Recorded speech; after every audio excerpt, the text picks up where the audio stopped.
परेशान होने की भी एक हद होती है। कोई इंसान हमें परेशान किए जा रहा है और हम चुपचाप सहते चले जाएं। आखिर ऐसा कब तक चलेगा? मशहूर साइकोलॉजिस्ट डॉक्टर क्लिफर्ड लजारस का मानना है कि यदि कोई रिश्ता हमें परेशान कर रहा है तो उसे फौरन ठीक कर लें या फिर परेशान होना छोड़ दें।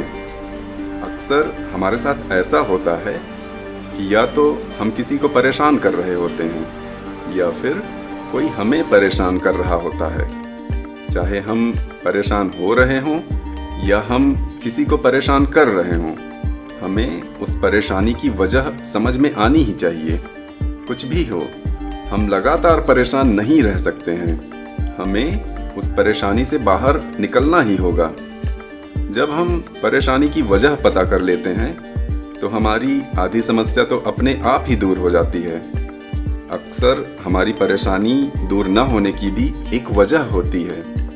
कभी कभी हम वजह तक तो पहुंच जाते हैं लेकिन उस पर कार्रवाई करने में हिचक जाते हैं। दरअसल हम जिससे परेशान होते हैं उस तक अपनी बात ही नहीं पहुंचाते हैं और बस परेशान होते रहते हैं। और शायद इस वजह से कुछ नहीं कहते हैं कि कहीं रिश्तों में कोई खटास ना आ जाए।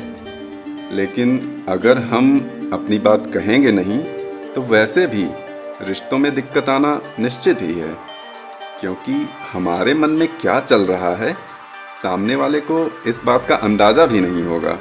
और फिर इस तरह से हमारा रिश्ता कितने दिन तक चलेगा? इसलिए मन ही मन मत गुनिए, उससे चीज़ें सुलझने के बजाय और उलझ जाएंगी। क्योंकि ऐसा माना जाता है कि किसी भी स्वस्थ रिश्ते की पहली शर्त संवाद है, और जब संवाद ही नहीं रहेगा तो फिर रिश्ता कहाँ रह जाएगा।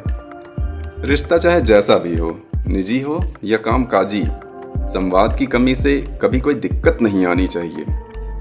अगर कोई आपका ख्याल कर रहा है तो आपकी परेशानी भी ज़रूर समझेगा, और हाँ, अगर नहीं कर रहा है तो हमें उसका ख्याल करना चाहिए। सदैव प्रसन्न रहिए, क्योंकि जो प्राप्त है वही पर्याप्त है।